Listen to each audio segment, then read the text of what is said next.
Hello, friends. It's Wednesday. That means it is Ageless Lounge time here over at Tangled Silver Magazine. And I'm pretty excited. Today we have a really fun guest. I'm going to be giving a few seconds here doing some like housekeeping in a sense, right? Like I want to thank some of our partners and our sponsors. So I want to thank I Embrace. I want to thank Sensation Silver, Keratin Hair Care.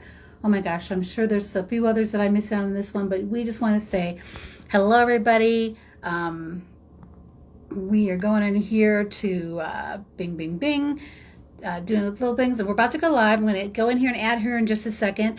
We are really bummed because we cannot figure out a way for you to see the sizzle reel today about this documentary. So I want to be sure that if you're not following Your Roots Are Showing, be sure to go over and follow them when this is done so you can actually check out this sizzle reel because it's amazing.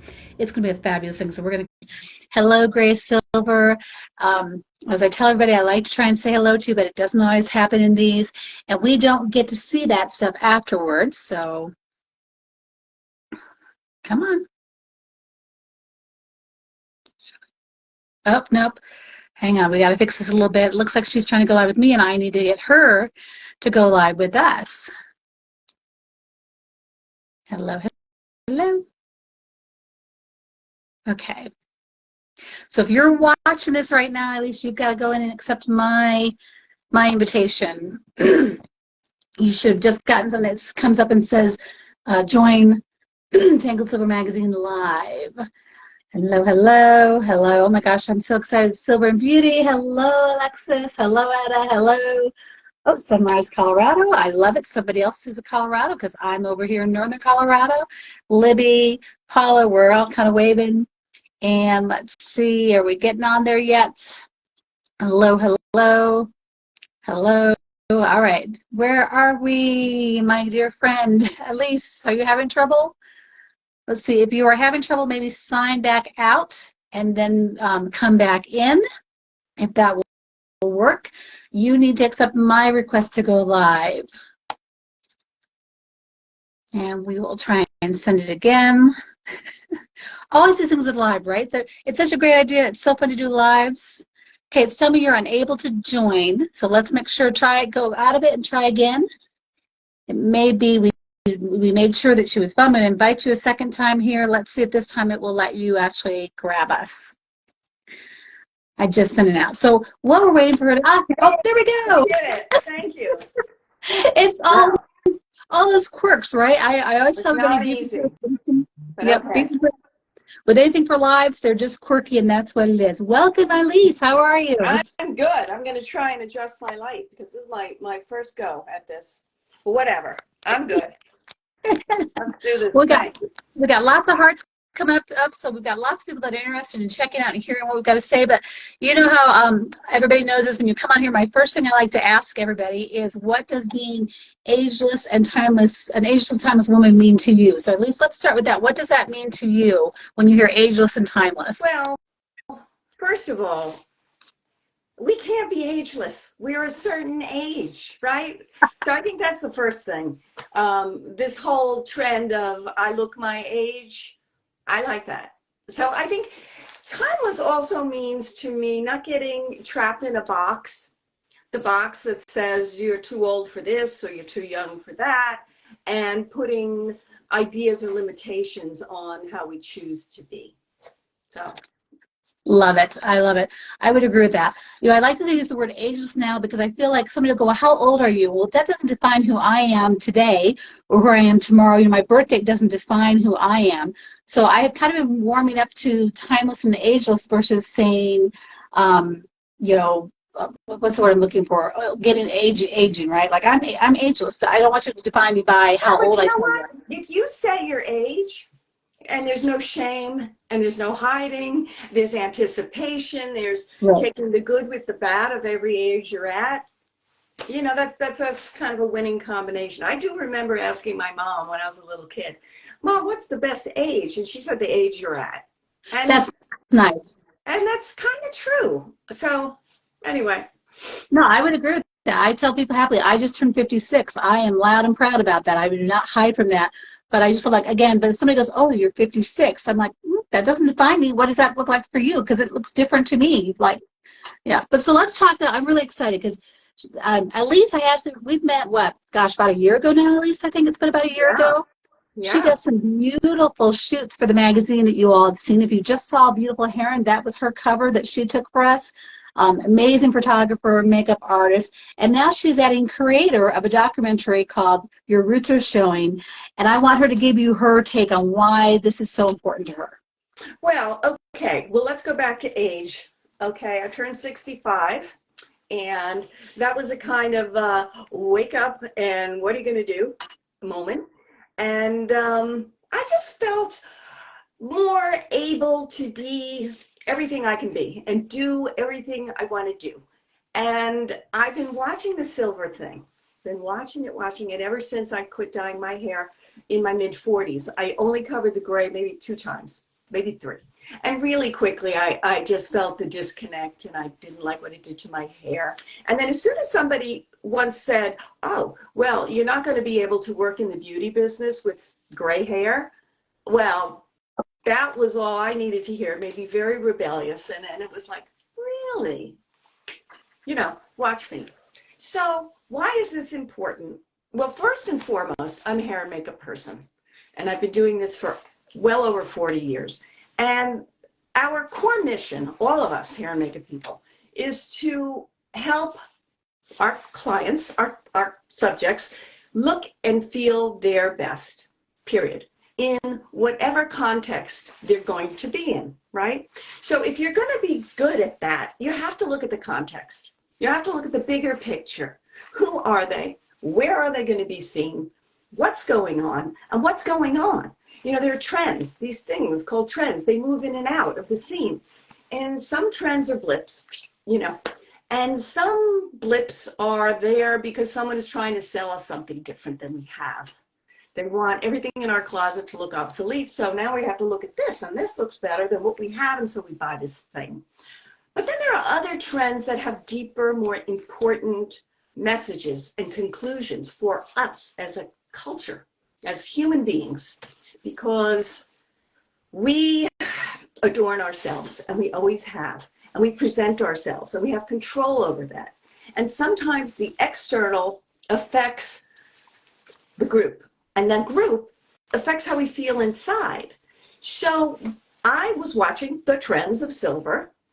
In the last couple of years, I was doing some consulting work for a beauty brand, and my job was to really look into the pro-age woman's beauty chest, And then I kind of stumbled into the Instagram world of silver hair influencers.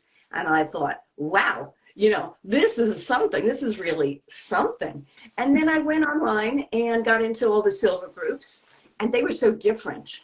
They were very different. And they were so engaging and so heartwarming just to see the conversations, to see the support, and see the way all of these ladies were helping each other to get through this really tricky thing. It's tricky physically, it's tricky mentally, it's tricky spiritually. So then came COVID, right? So COVID was the thing, that blew it up in a way that I watched, as my hair artist watching the trend. It's like, not only can people not get to the hairdresser, but they are reevaluating their lives, their priorities, who they are in this life, should they be happy and lucky enough to live through it. And that's why I thought that this is not a trend. This is something that's going to shift. And I was really excited about it. And in one moment, like a flash, I woke up one morning, I said, oh, your roots are showing, and it's a documentary, and I'm going to make it. And I did have the tapes telling me, you don't know how to make a documentary. But then, part of the 65 thing was, so what? What I don't know, someone else needs to know, or someone else already knows. So let me just start to talk to people. And then the more I thought about how to tell the story, I thought, I don't need to tell it. I just need to orchestrate it, because all of these women are telling it. They're living it. And how interesting would that be to hear from all these women all around the world, the influencers, the real ladies who are just chatting on Instagram, And then, you know, bump it up a bit with the voices and thoughts and knowledge of people who are professionals. So I got this whole gang together and I just started writing to people I didn't know and introducing myself and seeing if they felt like, you know, collaborating. And so then we get all this stuff. And I got a wonderful video editor, because editing is everything. And now we're cobbling the story together. It's in the mix. We're not finished, but we've made some good progress. And as you said, we have a sizzle reel to kind of introduce the vibe. And that is in my bio on Your Roots Are Showing Instagram. And I think it's important because it's my mini little contribution to, you know, adding a footnote to fashion and beauty history. Mm-hmm. It's a long arc, and we're having a moment. And I do correlate and compare this moment to a few moments in history that we can all relate to. For instance, in the 1920s, when women cut their hair into bobs. It happened, there was a confluence of events. In addition to prohibition that people were, you know, resisting, we were also, there was the suffragette movement was happening. And they were rejecting traditional ideas of femininity and beauty. And World War I came around, and Red Cross nurses could not cope with having to deal with long hair, so they were cutting their hair short. And all of a sudden, short hair, which had been radical and unfeminine, became chic, and we started to see it differently. So fast forward, the same thing happened with women wearing pants. Certain practical reasons encouraged people to break from the norm. And then these pants that were once radical became normalized. And what you can connect with some of these major trends that became permanent shifters was freedom. You know, you sprinkle a little freedom and they come running because people want to be free. They need to be free. And I hear this. No, I can talk forever, but that word freedom is a lot of what you hear Silver Sisters saying, right? It's the freedom of not being stuck in a salon chair.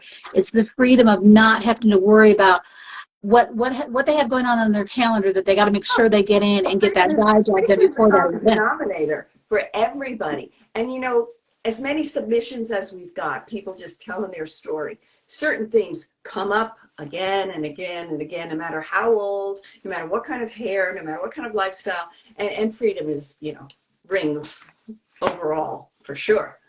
And the time we live in now, right now, identity is such a theme, mm-hmm. You know, like when I was a kid, you know, if somebody was gay, they could never say it, they could never live it. And now it's like, whatever, you know, and even gender identity is being explored. People aren't just inheriting their identity from their family and their culture. They might inherit it, but then they say, oh, does this work for me? Is this who I really am? So there is a little parallel with women choosing not to cover their gray, mm-hmm. because they're getting in touch with their identity and their authenticity. And authenticity is really powerful.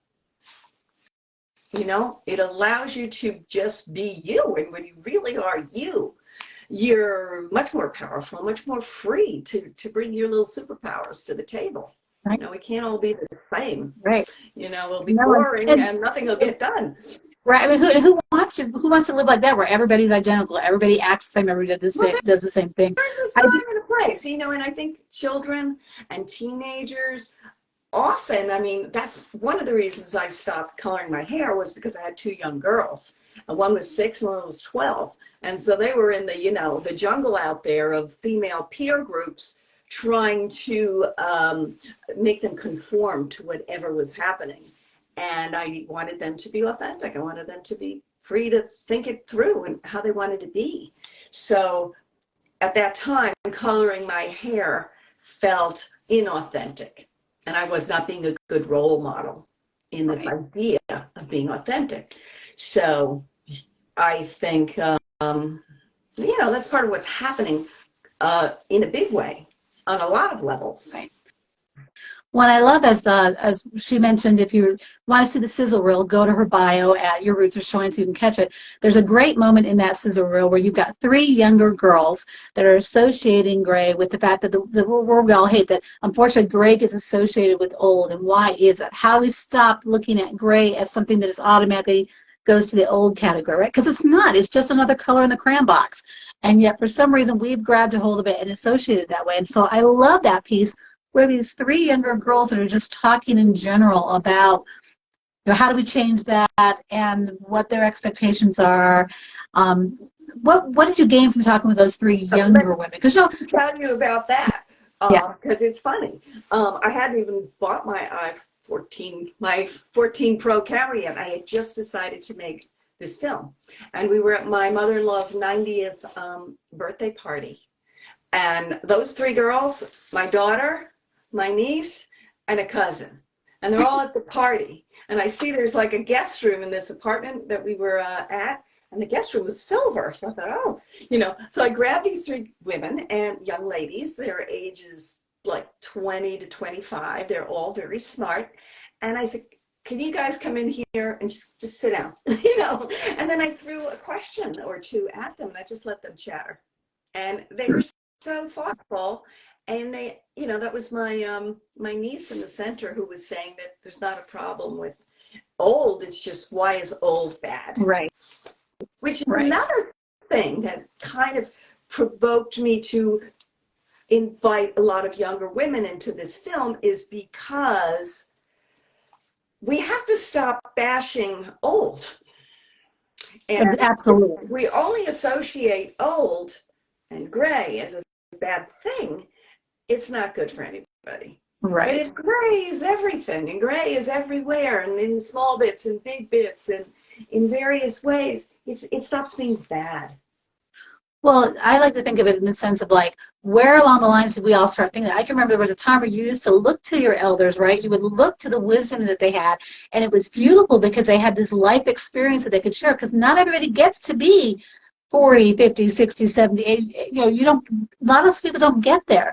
And so it used to be where you kind of honored, and there are lots of other countries where the elderly are still really revered in a sense, but I feel like somewhere along the lines, we kind of started making that like, Well, you know, yeah, what's they had their sad? time, now it's ours, right? You know, one of the women in the sizzle reel, which you'll get to hear a little bit more later, and the people I invited had some things very interesting to say, or they had a way of saying it that struck another chord. Anyway, so this one woman there, she's wearing a black shirt and she's got her hair tied up. She is a Canadian who has lived half her life in Japan.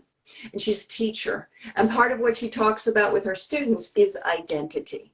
And she found it very interesting that in Japanese culture, they definitely respect their elders in a big way. And yet, their elders aren't allowed to get silver. And in this school that she teaches in, the students are not allowed to color their hair unless they are mixed race, international students, or have gray hair. And then they can color their hair black, because black hair is so ingrained with identity and Japanese identity. Well, So I it's think that, like this double-edged sword. You know, we have these things that we cherish, and yet we kind of mix it up in a way that's really very restrictive and very limiting. but I can So see, like with the identity piece of it, like I think for a lot of women, the struggle that they have with letting their natural hair shades come in, especially when it's the gray tones, is those fears of our childhood where like that equals old, or your hair is everything. Like yours, yeah, if you've got long flowing hair, you're young and beautiful, right? But like I will tell you right now, my hair is more flowing and healthier and stronger now with the shades of gray going on it than it ever was when I was dyeing it colors. I mean, I'd get like a good week or two out of that first coloring where it seemed like it was really good, but boy, was it dry and brittle. oh, I know. People Right? don't Like, realize it until they get there. And, you know, this thought process of mine, you know, it's been a long time coming. But in those 20 years, while my hair was just evolving and turning into what it was going to be, and still is, you know, I would sit with my friends you know, people I could really talk to, and I would watch. I'd see their little silvers and say, boy, they are pretty, you know, and they do flatter their skin and their hair, and they're telling, whoop, where'd you go? That would be when you're using your phones and a little holder on it. Oh, good. I'm glad you didn't fall off the chair. No, it wasn't even the phone. So anyway, I'd be observing my friends and seeing that their dyed hair would not look so good. You know, the color shifting, getting brassy, or the texture getting very damaged and straw-like and not having a natural luster. And so I would have the conversation like, why are you doing it? You know, this stuff here is really pretty. And then I began to understand the dogma. Yeah. You know, I'm single, no one will date me. I'll lose my job, you know, all of that. So the only way that changes is when we all change it. And that's Right. another reason I want to make the film, because I can chat for days. I can work with one-on-one people. But if we do something like this, we can all reach a greater number of people, Right. you know, and be effective the way, you know, these Facebook groups and the magazine and these Instagrammers are effective. So what do you hope is the ultimate message that your Roots Are Showing shares? Like as a whole, not just the little bits and pieces of every story, but what as a whole do you hope people will come away with after they watch Your Roots Are Showing? I hope that they can see the culture is shifting for the better, and that shift frees people up to be freer and more authentic and thus more powerful. And by seeing all of these people who are still reticent or afraid or insecure will feel, oh, I can do that. Yeah, like it's okay. It's okay. And you know, and it's okay to be a little nervous. I mean, I remember going through mine and spending about 2.5 years trying to go, am I going to do it? Am I not? Am I going to do it? Am I not? Am I going to do it? Am I not? What will people think? What, like, you still kind of get caught up into the playing with that until you let it go. And then suddenly you start realizing, oh, wait a minute. Okay. Like I have the shade of hair now that I probably would have tried to get in my 20s where I wanted it to be more blonder in a sense, right? Like now sometimes in the outdoor light I look really blonde. I'm like, oh, that's the color I was going through all those years I couldn't get. I think that until we release that and we don't really, that it's okay to be fearful. I think we have to still share the message. It's okay if you're not ready. Nobody's telling you you have to do Oh, for it. sure. We're But just projecting, yeah, that you it's should really define helpful beauty to on have your own role terms. models. Right. You know, if you see somebody that you relate to, you know, either because you look like them or you have a similar lifestyle or Right. energy or sensibility, you see it. Then you Right. go, oh, I see it. You need to see it. So I actually pulled up one of my favorite quotes by Diana Vreeland, who is a very famous Vogue editor, Harper's Bazaar editor, one of the first women to do the costume collection at the Met. She was radical and very flamboyant. And a famous quote of hers is, the eye has to travel. And that means so many things. The eye has to travel. And to me, that means we look and we see. And when we look and when we see, it's nourishment. We come up with new ideas. We get inspired. So the more people do it and the more visible the people that are doing it are, the eye travels collectively. And then we all say, oh, gray is not, silver is not ugly. It's Right. kind of magical. It's kind of wonderful. Right. You know? And I really feel a little sad for women in their 20s, 30s, 40s, and even 50s who never got to see the swirl. You know, Right. better late than never. You know, they grow it out, it's all white. But there's a lot of incredible stages that people miss. And I know that I enjoyed it when I had just a few little white curls and I could kind of pull them out and play with them. I liked watching it happen, you know? And And again, for those who just joined, remind me again when you started your journey in your 40s, right? That's when you started kind of letting it go? it wasn't even a journey. It was like, I'm not doing this. You know, I was sitting in the salon and it smelled and my scalp burned. And then very quickly, the whole color oxidized. It became a little warmer brown instead of my more slate kind of brown. And I don't know if you can tell, but, you know, my skin tone is kind of a very fair olive. So they like green undertones. So once it shifted warm, I couldn't stand my appearance. I couldn't even stand it. You know, I did not like those warm tones. And there was no way around it. That's what happens. And I knew it was toxic. I didn't have to look it up. And I was so careful with, you know, what I ate and my beauty products. I'm just not doing this. And that was it. It was a very non-event, but I became a bit of a revolutionary when I got the pushback, and the pushback came. And at that time, I ran into Cindy Joseph, the makeup artist who went silver, became a model, and started Boomsticks. I had worked with her way back, and she lived a few towns away from me. I ran into her at a gas station right at that time. I'm like, oh, Cindy. And I went over to her apartment, and she gave me some boobs. She was full on the conversation. So I had her. I didn't have any role models, but I had her. And I was like, she did it, I'm doing it. And so we see that happening more and more. 20 years forward, it's happening exponentially. Right. You know? Right. And then and what a great though. It was great. I was gonna say, what a great. She may not have been your role model per se, but what a great person, because she really did open the doors for a lot of women, I believe, as far as saying, hey, it's okay, and kind of showing you how you could go makeup or not makeup, but how to be your natural self and defining beauty on your own terms. And I think that's a key piece of what I hope people will take from your Roots Are Showing, is that, again, if you want to color, go ahead and color. Nobody's telling you can't. But if you don't want to, you should never feel like you have to. Yeah. And that you should be able to define it. Aging. We fear aging. Oh my God. You know, first of all, it is the patriarchy. And I think there's a dark underbelly. I do. I think when the patriarchy tells women they have to stay young, they're also telling them they should stay quiet, they should stay inexperienced, and let us run the world. And so women are disempowered. And it takes, the older you get, the harder it is to stay young looking. You know, where does it end?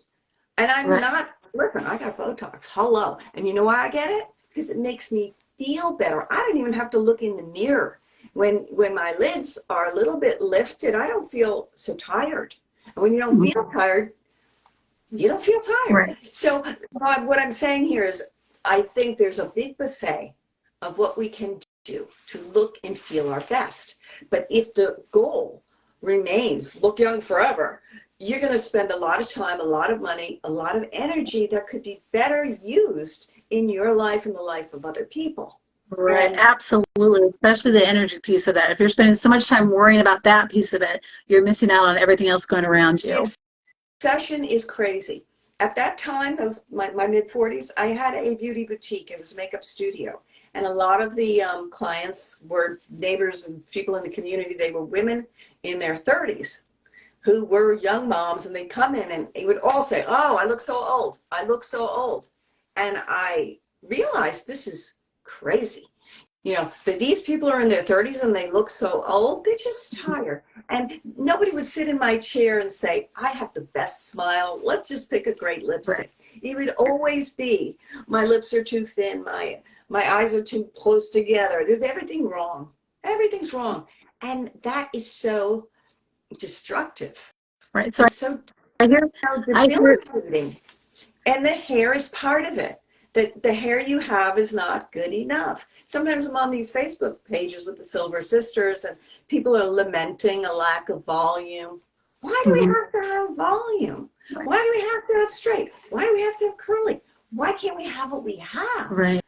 And see what's beautiful there. Right. I think what I'm really hearing from you is that really you're encouraging people to quit thinking about what they don't have and focus on what they do have, right? Like really, doesn't matter, like if you have really curly hair, great, go with it and make it work for you, right? If you don't, make your straight hair work, but not worry so much about the stuff that you can't control. Because I do think that there's a kind of faith here in Mother Nature. Mother Nature doesn't really make a lot of aesthetic mistakes, you know. She really doesn't. So there's always, especially I know other hair and makeup people will appreciate this, if you really look at the colors in someone's pupils and their irises, all the colors there, and all the little colors in the skin tones. There's a million. And all the colors in the hair. There's this beautiful harmony. And when you start shoving that harmony this way or that way, there's a disconnect.